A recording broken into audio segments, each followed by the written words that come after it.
mais que todos digam que ele era carpinteiro, eu acho que ele tá mais pra pintor. Se não, como é que alguém explica tanta cor no pôr do sol no fim de tarde? Ele vem quebrando a escuridão que me cercava ao sol, aquecendo o inverno desse coração. Ela também, pois não amanhece sem ela chegar a esperança que se renova todo dia. Sabe, Deus não está longe de ninguém, é só levantar os olhos e enxergar com o coração pra ver o céu proclamando a sua glória. Deus é um só e eu não estou só. Deus é o amor e o amor já chegou nesse lugar.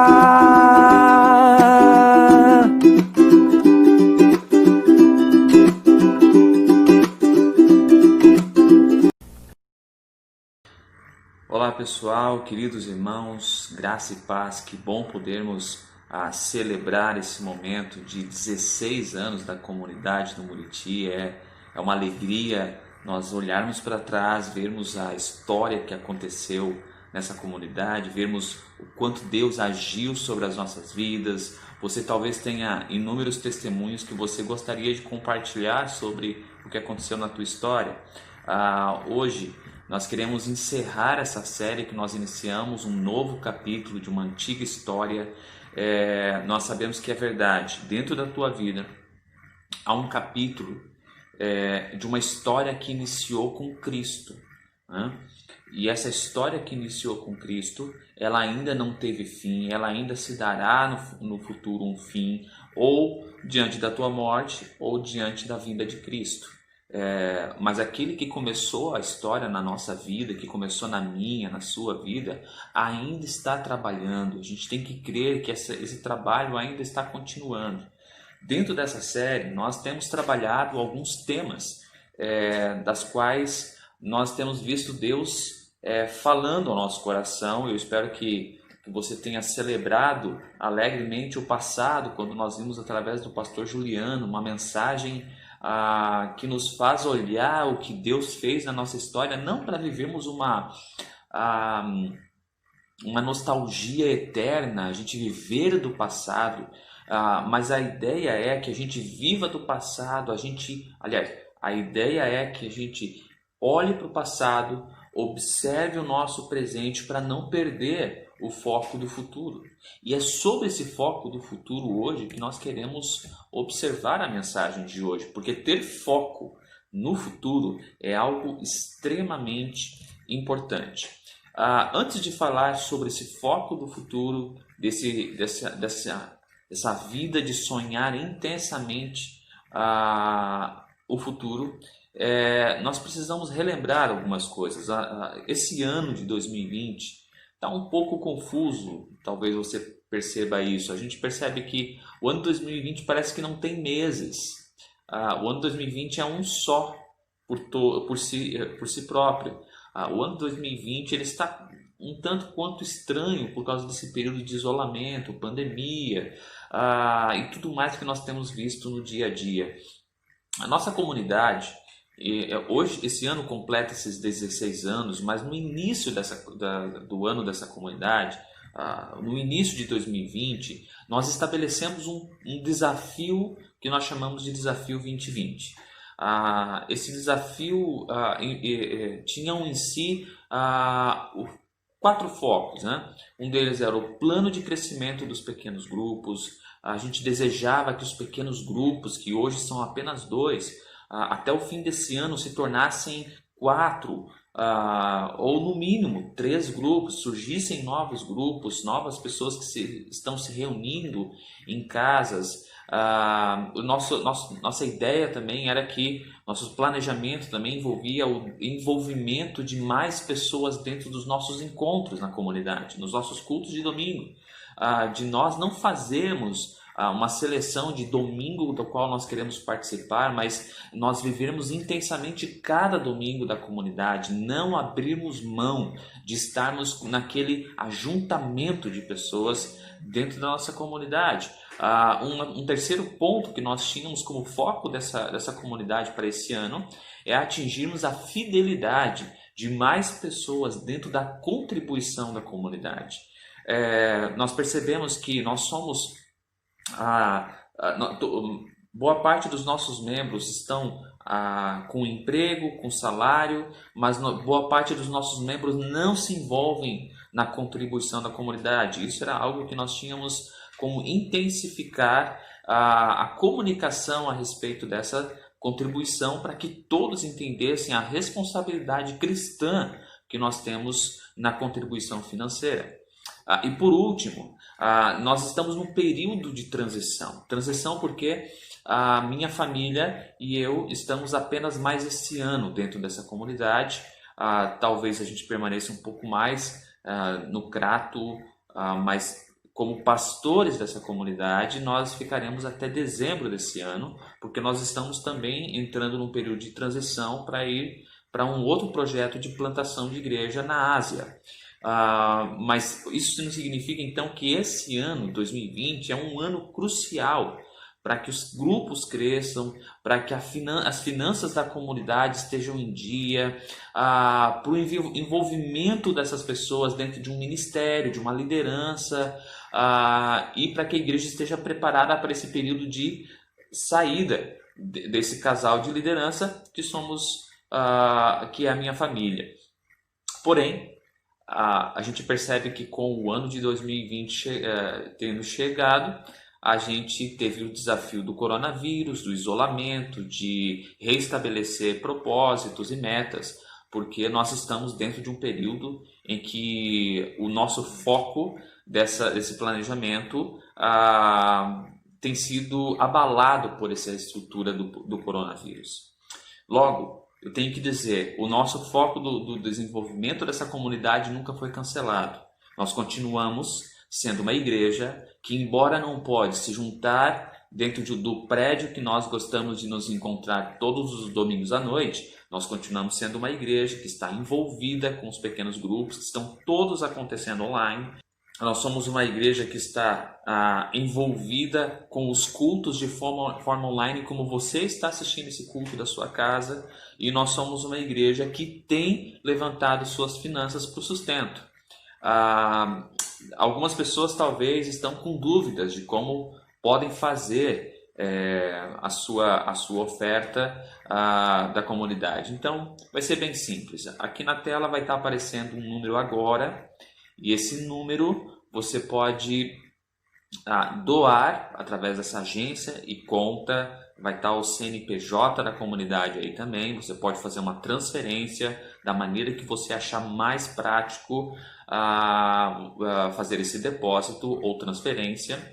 Mas nós gostaríamos de identificar o seu depósito, a sua transferência. Nós gostaríamos de, no final do mês, ao fazermos um balancete desse mês, a gente saiba identificar não quem doou, mas que esse valor é referente ao dízimo ou referente a uma oferta para a comunidade nessa data desse fim de semana. Então, no final do mês. Então, vai aparecer também aí um número de telefone do qual você pode mandar um oi. Você não precisa mandar o seu comprovante, mas manda lá dizendo: eu depositei o valor X na data tal.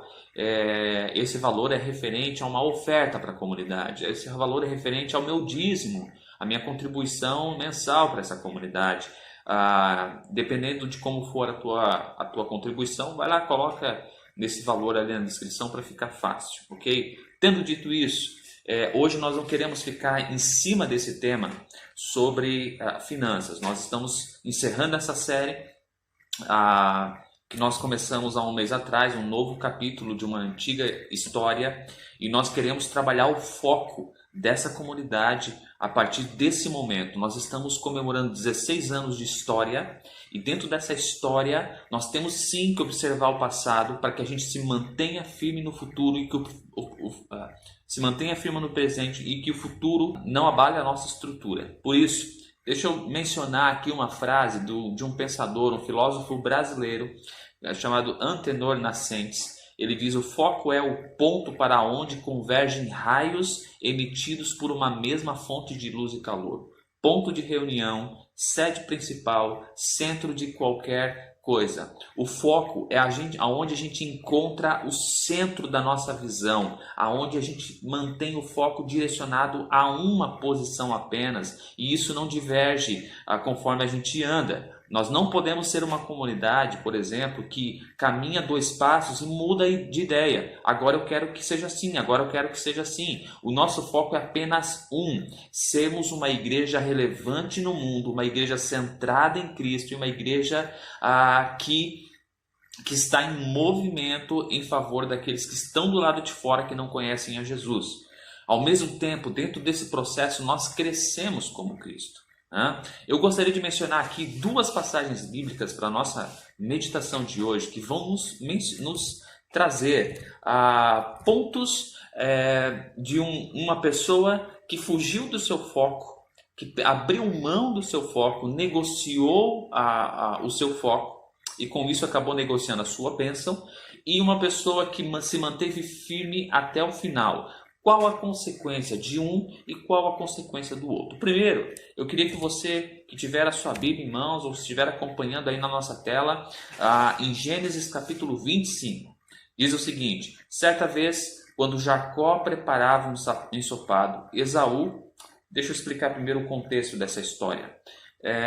Esaú e Jacó eram irmãos, filhos de Isaac. Jacó e Esaú constantemente viviam em pé de guerra, mas houve um momento específico que é onde nós queremos relatar essa história. Versículo 29 de Gênesis 25 diz o seguinte: certa vez, quando Jacó preparava um ensopado, Esaú chegou faminto voltando do campo e pediu-lhe: dê-me um pouco desse ensopado vermelho aí, estou faminto. Por isso também foi chamado Edom.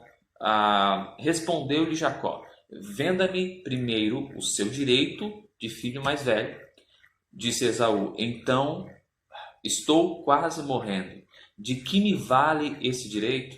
Jacó, porém, insistiu: jure primeiro. Então ele fez um juramento, vendendo o seu direito de filho mais velho a Jacó. Então Jacó serviu a Esaú o pão com ensopado de lentilhas. Ele comeu e bebeu e levantou-se e se foi. Assim Esaú desprezou o seu direito de filho mais velho.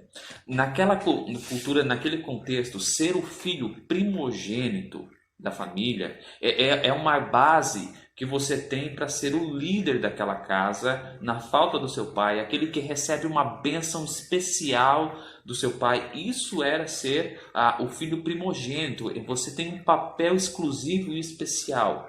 No momento em que Jacó se encontra com um prato de lentilha e Esaú se encontra faminto, Jacó utiliza da fraqueza de Esaú, da necessidade de Esaú, para adquirir esse dote de filho mais velho, porque ele era o filho mais novo. Porém, a questão também está no Esaú, porque Esaú negocia um privilégio que somente uma pessoa por família vai poder ter. Algo que ninguém mais teria o direito de tirar dele, que era a sua primogenitura. Esaú negocia uma bênção que ele receberia do seu pai pelo fato de ser primogênito com o seu irmão por apenas um prato de comida. Ok, nós estamos falando de um prato de comida que para eles era muito especial na época, mas era um prato de comida, nada além de um prato de comida. Você pode pensar talvez que ele só está abrindo mão de um título. Na verdade, vai muito mais além do que isso. Vai muito mais além do que apenas um título de primogênito. Esaú aqui, ele abre mão de uma bênção. Esaú aqui ele abre mão de ser abençoado. Exatamente. E veja bem, quando nós perdemos o foco da nossa vida, a gente começa a perder bênçãos também. Sim, como é difícil manter o foco, que é essencial. O nosso grande desafio é manter o foco no que é certo. Tem pessoas que se concentram muito bem em objetivos nobres, outras são tão dispersas, querem fazer de tudo mais alguma coisa, querem fazer de tudo e mais alguma coisa, mas não fazem o essencial, o que é prioritário. A gente precisa compreender de forma madura o conceito desse foco. A gente precisa conjugar o verbo focar. E nós precisamos, de fato, focar no que é importante na nossa história. Nós, como uma igreja de 16 anos, nós não podemos nos dar o luxo de perder tempo com coisas vãs. Nós temos que manter o foco muito mais agora do que antes. E isso tem que ser cada vez mais intenso. Agora, que foco é esse que essa comunidade tem que manter? Segura aí, já vamos ver que foco é esse. Quando nós lemos sobre a passagem de Esaú e nós observamos que a primogenitura de Esaú foi negociada, perceba, Esaú focou em si mesmo. Esaú não focou na sua família, na bênção que a sua família receberia pelo fato que ele seria abençoado. Esaú não focou no seu título, Esaú não focou na sua posição de filho mais velho, na sua responsabilidade. Ele negocia tudo isso por um prato de lentilha. Quando nós olhamos para necessidades físicas, como Esaú fez, pois ele trocou a sua primogenitura por um prato de lentilhas, ele troca a sua herança patriarcal por uma comida, ele trocou o eterno pelo passageiro. E isso é o que acontece com a nossa vida. Quando a gente negocia e deixa a nossa vida com um negócio em aberto, negociamos a fidelidade com os nossos cônjuges, negociamos o nosso tempo com os nossos filhos por coisas supérfluas, negociamos o nosso dinheiro, negociamos o nosso tempo que era da nossa família com outras pessoas, negociamos o tempo que deveríamos dedicar ao reino com realizações pessoais, negociamos a nossa história por muita coisa barata e que é passageiro. E que te dá um momento de prazer temporário, que por vezes dura horas ou minutos apenas. E abrimos mão de coisas que são eternas. Quando a gente começa a perder o foco, a gente começa a negociar a nossa vida. Quando um homem perde o foco da sua família e o seu trabalho começa a se tornar foco da vida dele, ele começa a abrir mão do tempo com seus filhos, ele começa a abrir mão de tempo com qualidade com sua esposa. Quando os filhos começam a focar mais nas redes sociais do que dos seus pais, e os seus pais permitem que isso aconteça, os seus pais e filhos começam a abrir mão de coisas que vão se desvaindo. E quando chega a velhice, que o filho percebe que o seu pai ficou velho, a sua mãe já tem uma idade avançada e toda aquela juventude que poderia ter sido aproveitada antes passou e o tempo não dá mais para voltar atrás. Negociou aquilo que era especial. A natureza humana é assim. Nós negociamos para termos momentos de prazer e nós abrimos mão de coisas valiosas quando nós negociamos. A natureza do ser humano é assim. Ela quer salvar a sua pele, ela quer conforto, comodidade e não tem interesse no caminho estreito, o caminho da cruz, que é o caminho do Pai. Nós queremos essa comodidade, né? Nem que para isso eu tenha que trabalhar horas a mais para dar um conforto para o meu filho, sendo que ele nunca pediu esse conforto. Nem que para isso eu precise abrir mão de estar nos cultos, para que eu possa, não sei, trabalhar um pouco mais, abrir mão dos cultos, e com isso os meus filhos também não aproveitam um tempo no culto, eu abro mão do culto na minha casa, porque afinal de contas o culto deveria ser na igreja, então sempre mantemos uma desculpa para focar em algo que não deveria estar no nosso foco de vida. A nossa concentração deve estar sempre nas coisas mais importantes. Mas vamos observar essas questões mais importantes. Olha só, o Senhor deveria ser sempre o nosso referencial, a nossa perspectiva, definindo as nossas prioridades, a nossa agenda ao longo da nossa vida. Nós deveríamos aprender a começar um ano e colocar na nossa agenda aquilo que está no foco de Deus, antes dos nossos. Ou até mesmo colocarmos aquilo que temos planejamento para o ano e dizermos: Deus, essa é a tua vontade para a nossa comunidade. Deus, essa é a tua vontade para o meu envolvimento com o meu trabalho. É isso que tu quer para mim. Eu vou ter que trabalhar mais, mas Deus, eu não estou certo que se eu deveria fazer isso. Deus, me abre portas ou fecha portas. Porque a soberania de Deus não depende de uma porta aberta ou de uma porta fechada. Porque a soberania de Deus está acima do nosso planejamento. Será que nós conseguimos manter um foco positivo, um foco em Deus, mesmo quando nós somos desafiados nesse período de pandemia? Porque, como eu mencionei antes, que nós tínhamos um planejamento, e dentro desse planejamento para esse ano, muita coisa foi abalada. A gente começou a perceber que nós, mesmo com o planejamento abalado, nós ainda estamos colhendo frutos dentro do planejamento e dentro dessa própria pandemia. E dentro desses frutos nós não estamos retirando a dor de muitas pessoas que estão vivendo esse período da pandemia. Nós cremos que nesse período de pandemia tem muita gente chorando, tem muita gente passando fome, tem muita gente se despedindo de parentes, amigos, familiares, de uma forma brusca e de uma maneira que ele não planejou nada disso. E veja bem, o papel da nossa comunidade na sociedade precisa estar presente na vida dessas pessoas que têm um período de necessidade agora. A nossa comunidade, ela se mobilizou e levantou cestas básicas que abençoou mais de 100 pessoas de forma direta e indireta. Uau, a gente nunca, num período tão curto, conseguiu abençoar tantas pessoas.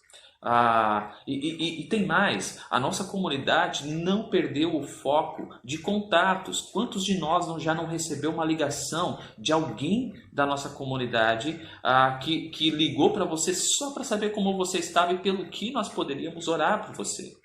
E temos mais ainda, a nossa comunidade, ela continua os seus encontros de forma online. A gente percebeu que a ferramenta da internet nos viabilizou esses encontros, como a gente está fazendo agora, mas os pequenos grupos também estão acontecendo de forma online. E isso nos alegra porque o nosso foco precisou ser mantido em 3 coisas nesse período de pandemia. O primeiro, a gente manter os cultos online para que os nossos cultos e encontros aconteçam, mesmo que à distância, mesmo com o contato limitado, a gente se mantenha ainda em contato. Segundo,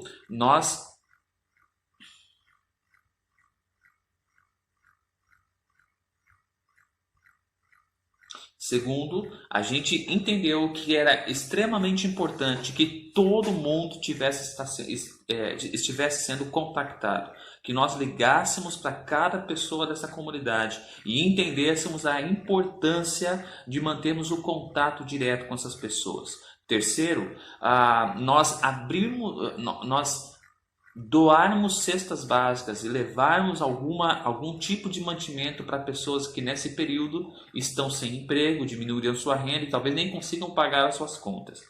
Esses 3 passos foram o nosso foco da comunidade. E isso tem acontecido e ainda não parou. E nós glorificamos a Deus por tudo que aconteceu até aqui. difícil seria se a nossa referência fosse negociar o cômodo, porque veja bem, Esaú negociou a sua bênção por algo que estava à sua mão. Era muito mais cômodo agora se alimentar. A prioridade agora era encher o bucho. A prioridade agora era saciar uma necessidade. A prioridade dele não era a bênção que estava a longo alcance. A prioridade de Esaú não era ser um cristão abençoado eternamente. A prioridade dele não era o eterno, era o provisório.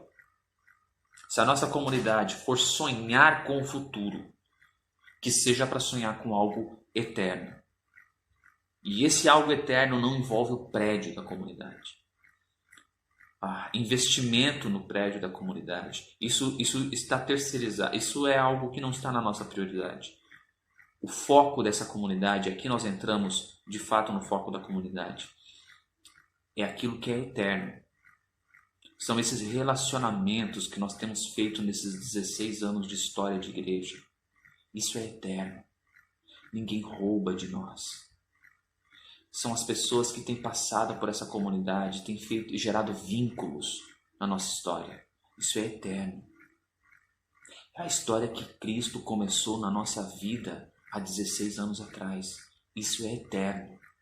Não é negociável. Deixa eu trazer para vocês ainda mais uma passagem, agora de alguém que manteve o foco. E ele, por ter mantido o foco, você é abençoado e eu também. Se você abrir comigo o Evangelho, o Novo Testamento, a gente se depara com 4 livros que vão citar a vida de Jesus.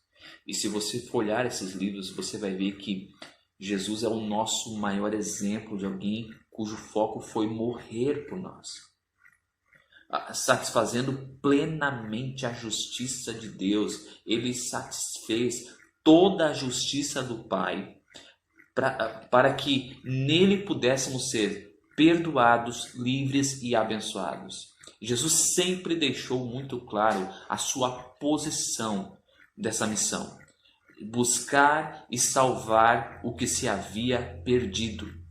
Buscar aquela ovelha que se perdeu nesse caminho e trazê-la de volta para o rebanho são e salva. Buscar aquele que se arrepende, buscar aquele e dar uma grande festa quando há arrependimento. Ele sempre se conformou com a vontade de Deus, sendo sempre obediente à vontade do Pai acima da sua própria vontade. E mais, essa vontade de Deus, essa vontade de Jesus era prazeroso para ambos. Porque o próprio Pai, no batismo de Jesus, disse: esse é o meu filho de quem eu tenho prazer, de quem eu me agrado. O Pai tinha prazer sobre a obediência do Filho. Poxa, isso nos traz algo interessante. Eu queria mencionar uma passagem que se encontra em Mateus 16, só para ilustrar isso que eu estou falando.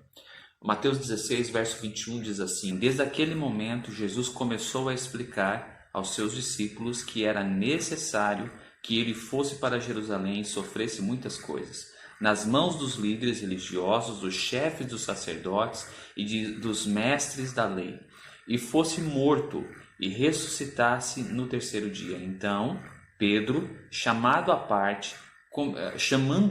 à parte, percebe que Pedro ainda pega Jesus pelo braço, leva num cantinho e começa a repreendê-lo.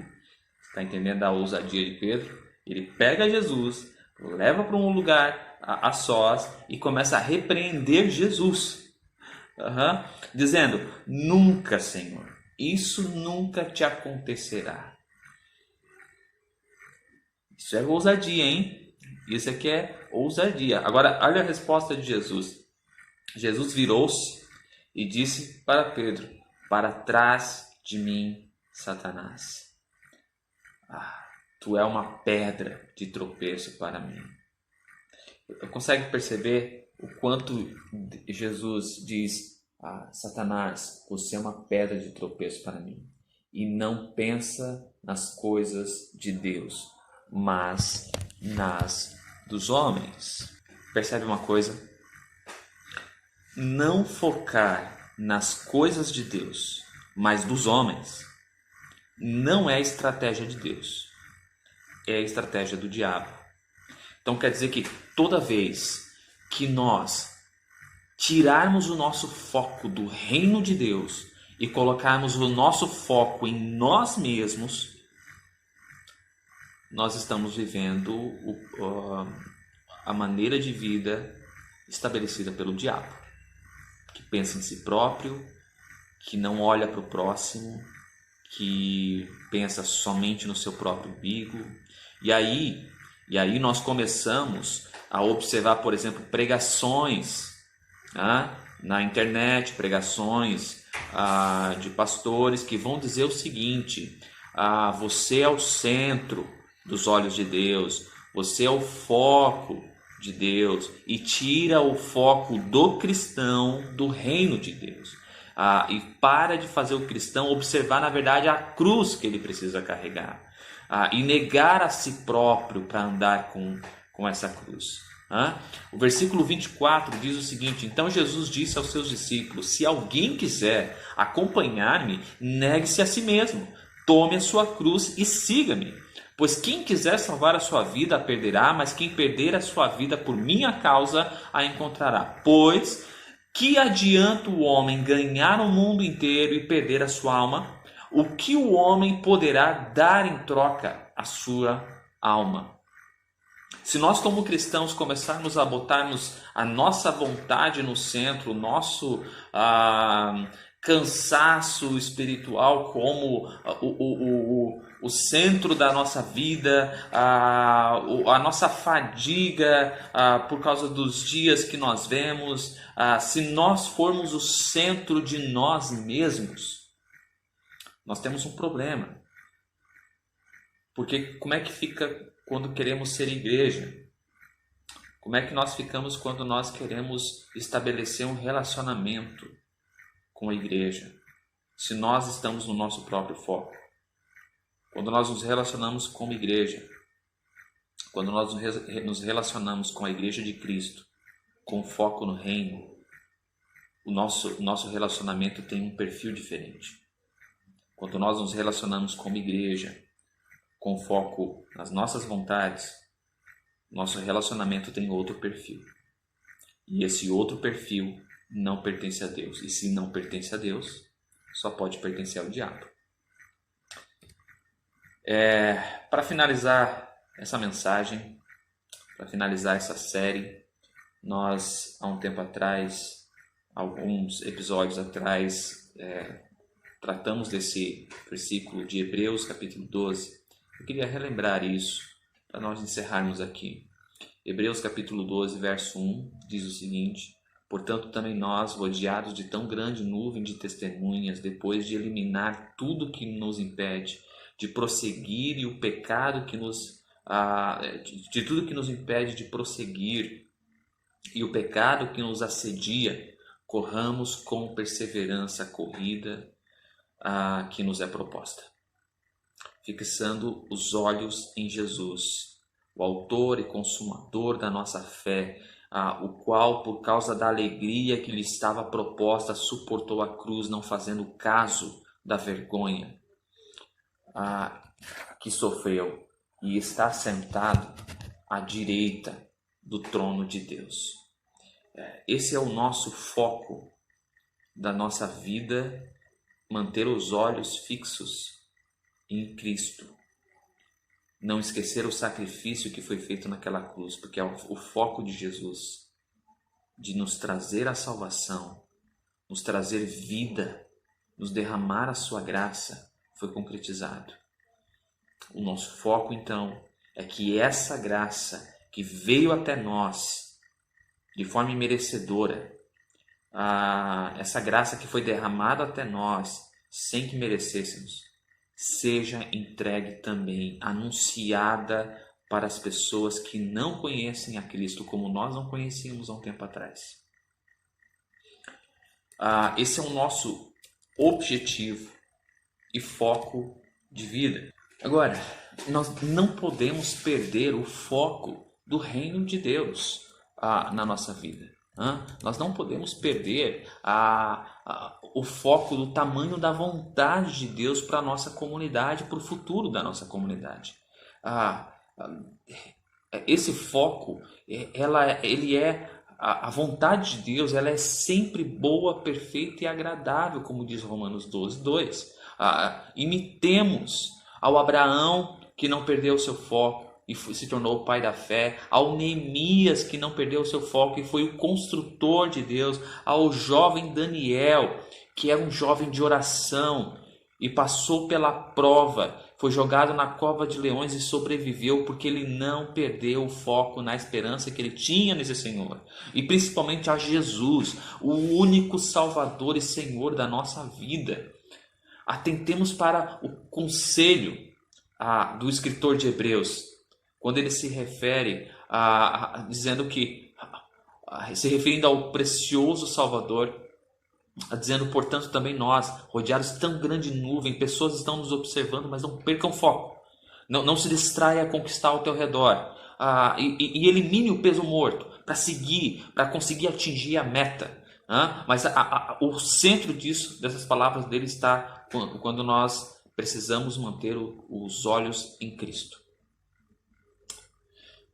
Para encerrar essa série, eu perguntaria o que nós temos nas mãos nesse aniversário da comunidade de 16 anos.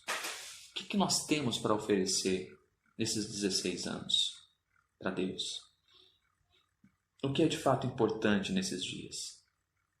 Nós precisamos sonhar intensamente com o futuro, mas com um futuro onde vivemos uma igreja com os pés plantados na rocha, com uma casa alicerçada a Cristo. Nós temos que sonhar com o futuro dessa igreja que não tem medo de uma crise, porque os seus olhos estão naquele que é muito maior do que a crise.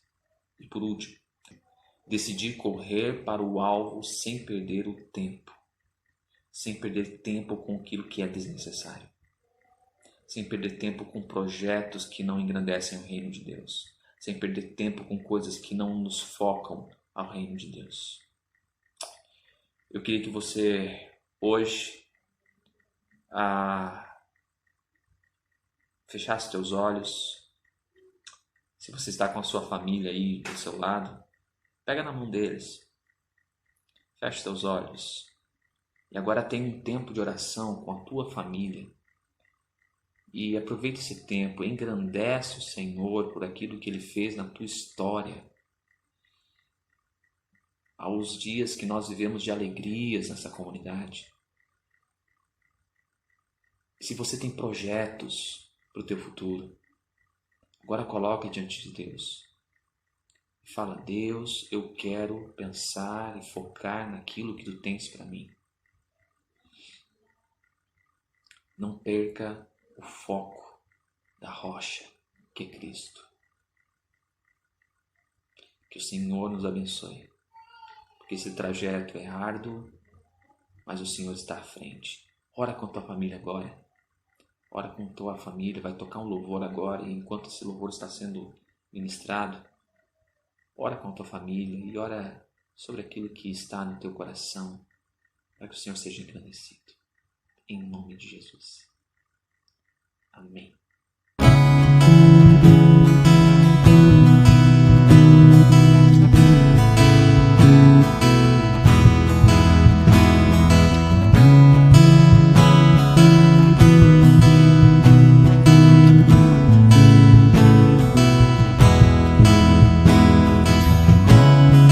Antes de eu falar, tu cantava sobre mim.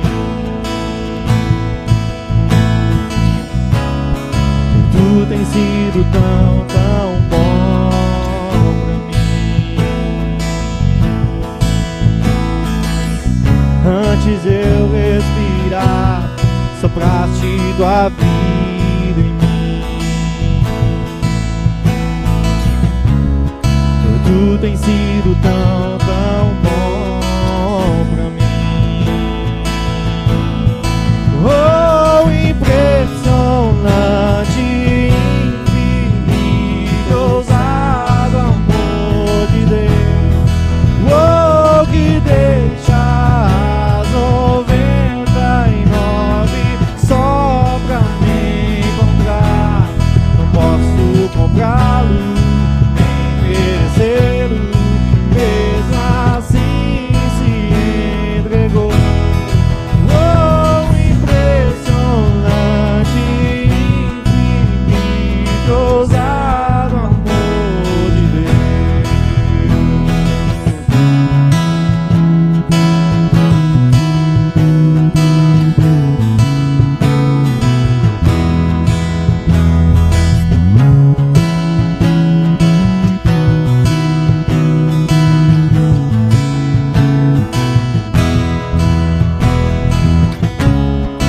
Inimigo eu fui, mas teu amor lutou por mim. Tudo tem sido tão, tão bom pra mim. Não tinha valor, mas tudo pagou por mim. Tudo tem sido tão, tão bom pra mim. Oh, impressionante, infinito, ousado amor de Deus. Oh, que deixa as 99 só pra me encontrar. Não posso comprá-lo, merecê-lo, se me entregou. Oh, impressionante, infinito, ousado amor de Deus.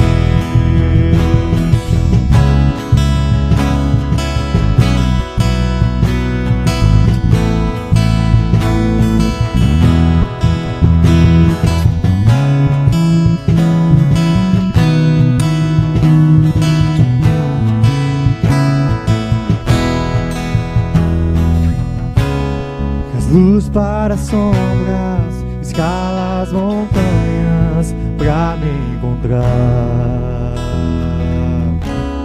Derruba as muralhas, destrói as mentiras pra me encontrar. Traz luz para as sombras, escala as montanhas pra me encontrar. Derruba as muralhas, destrói as mentiras pra me encontrar. Traz luz para as sombras, escala as montanhas pra me encontrar. Derruba as muralhas, destrói as mentiras pra me encontrar.